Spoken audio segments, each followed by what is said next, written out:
Okay, so I'm gonna come right out and say it that I don't think the K5 is a super sexy name for a car. It sounds more like a character in a 1980s like robot buddy movie. But I will say this, it sounds a lot sexier than the Optima that it is replacing. You know what, come to think of it, Optima sounds like that would be the bad guy in that same 80s buddy movie. So, you know what, let's just talk about the Kia K5.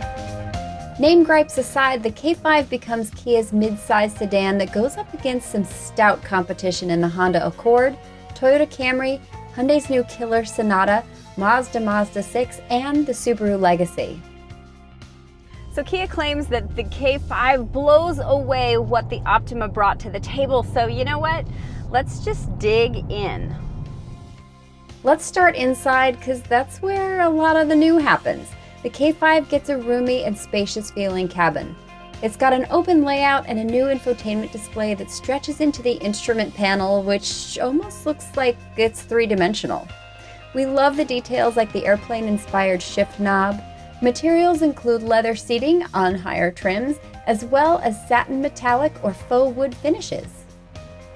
The K5 gets a standard 8-inch touchscreen, but this 10.25-incher is also available. It's got a split screen, navigation, and looks quite boss.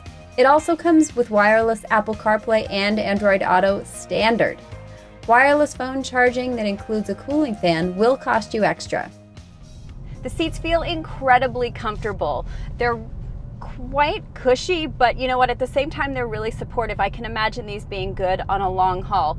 The one thing I will say that for me is not ideal is the seat bottom is quite long, so it could be good for slightly taller drivers. For me, it makes it a little bit uncomfortable, but hey, most people have longer legs than me. While the base model LX doesn't come with much in the way of extras and has a non-folding rear bench seat, it does get Kia Wise Drive. That's their suite of safety features that offers forward collision warning, lane follow assist, and some other solid safety features.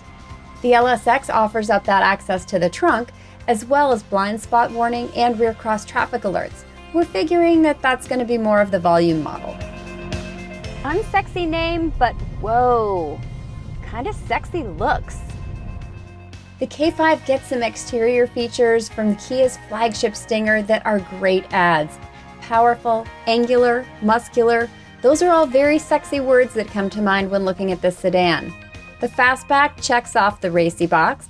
It gets that Kia Tiger face and some excellent looking headlights. It may not outdazzle the Sonata, but this is such an evolution from the previous generation Optima. There are two engine options in the K5. The first is a little bit more ubiquitous, and that's a 1.6-liter turbocharged 4-cylinder engine. That one you're going to find in the LX, that's the base model, the LXS, the GT line, and the top-of-the-line EX. Now that GT line is not to be mistaken with the GT, which is more of a high-performance engine, which we'll talk about a little bit later. The GT line is more of an appearance package. The engine feels plenty powerful for the K5. I'm preferring the drive-in sport mode though. It just feels a bit more responsive and spirited. If you can get past the 1.5 to 2 second lag while the turbo spools, then this engine shouldn't disappoint. Dynamically, the car feels really solid.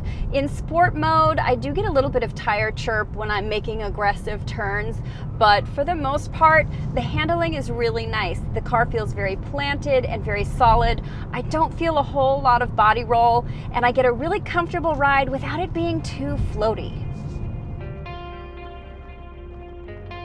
The steering is direct and I don't feel any dead spots. The brakes are more than adequate. Overall, the driving experience is a well-rounded and positive one in my opinion. So that second engine option actually sounds quite compelling. It's a 2.5-liter turbocharged 4-cylinder and will be more performance-oriented than just the GT line. Yes, I know it sounds a little bit confusing, but that GT is mated to an 8-speed dual-clutch transmission and will also get sport tires, so we'll probably eliminate that chirp around aggressive corners that I was talking about earlier. Kia claims a 0 to 60 time in 5.8 seconds, and we're looking forward to verifying that when the engine arrives.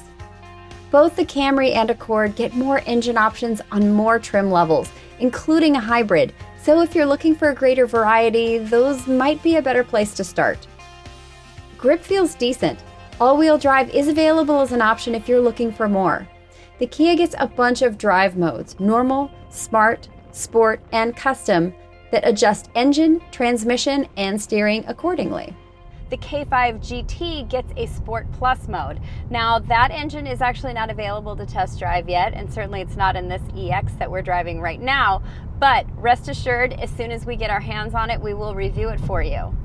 In the meantime, you should subscribe to the Kelley Blue Book YouTube channel just so you don't miss that review. Gas mileage numbers on the K5 line up with the competition nicely. Numbers on that 2.5 GT aren't available yet.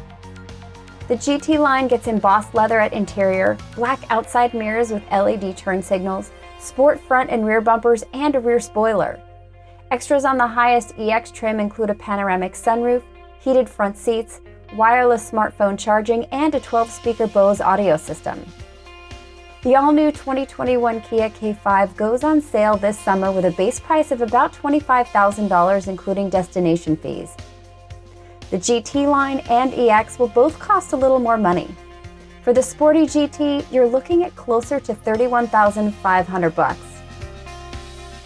So, not a super sexy name, but there is plenty of stuff in here to more than make up for it. The mid-size sedan segment just got a little bit hotter.